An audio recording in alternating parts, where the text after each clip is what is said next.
Hey, Don Schmidt, the Book Kahuna, coming at you with today's publishing tip for the day. Now, the other night I finished reading the book Unbroken, and today I went to see the movie Unbroken. Now, if you don't know anything about this movie, it's the story of Louis Zamperini. Now, who was Louis Zamperini? Louis Zamperini was a kid who grew up in Torrance, California in the 20s and 30s.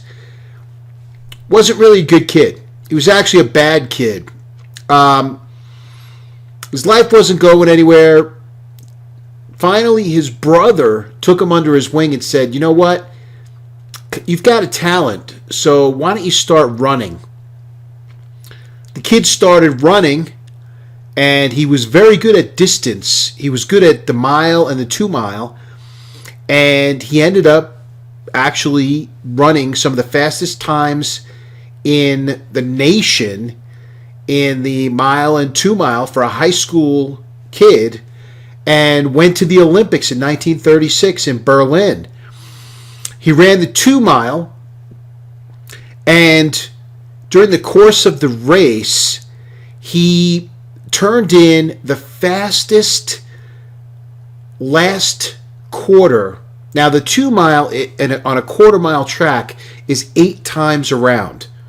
Now, by the time you're at the 8th quarter, you're like smoked. You're like dying. And if you have a kick left, it's not going to be anything fantastic, But Louis Zamperini ran a 56 quarter for his last quarter in the Berlin Olympics. Now, putting that in perspective, anywhere between 60 and 70 for your last seconds, for your last quarter in a 2 mile is considered fantastic. He ran a 56-second quarter mile on his last lap. Now, I ran track. I did distance. I did field events. I did the long jump, triple jump, lettered in high school. And then, when I was in 11th grade, my track coach threw me into the first leg of the mile relay. The mile relay is 4 quarters. Each guy runs a quarter. Full out sprint, 4:40. Now, let me tell you something. It's an incredible barf race. And, my best quarter, I got down to about a 53. But seriously speaking, I always hovered around a 55 or 56. And running a 56 quarter, just in the mile relay, I just had to do it once. And I was ready to barf it. So I know what this guy was doing. I have my own knowledge for running in meets and know exactly what this guy did on his last lap, and it's phenomenal. That being said, the rest of the story about Louis Zamperini goes into World War II. He's a bombardier on a B-24. Goes into a raid over Nauru.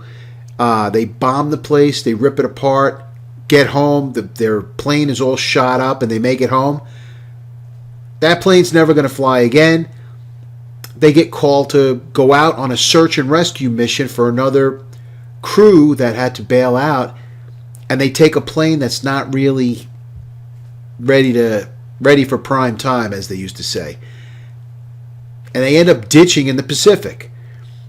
The guy spends 47 days on a raft.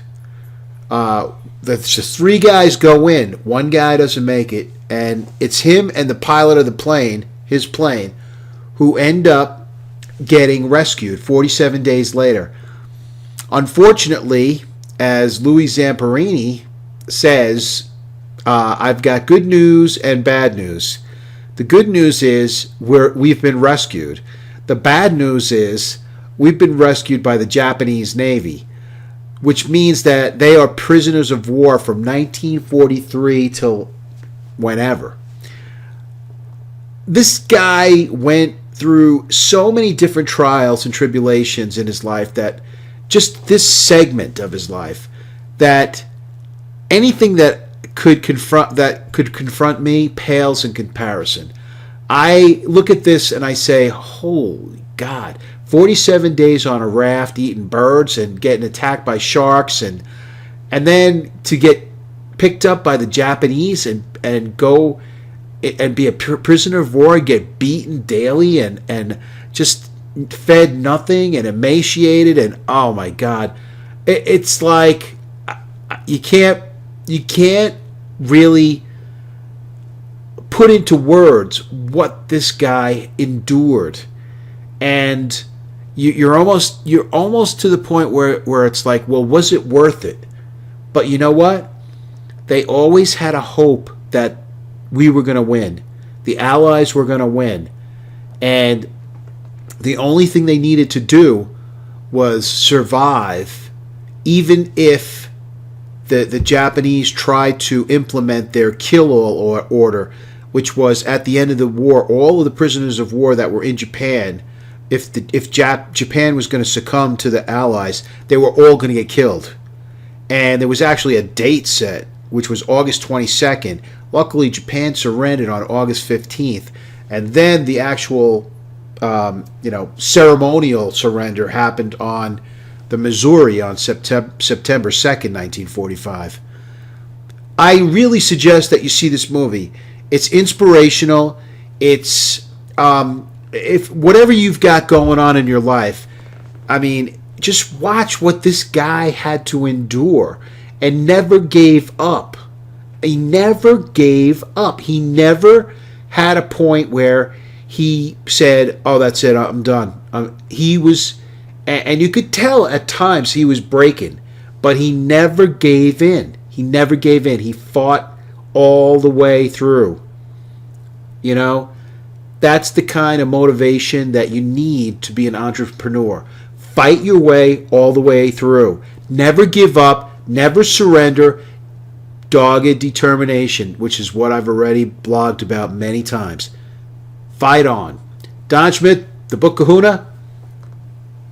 Go see Unbroken. It's inspirational, and you'll definitely come away with a new outlook on any problems that you've got going on in your life, because this guy went through, wow, just unbelievable. Till next time, bye-bye.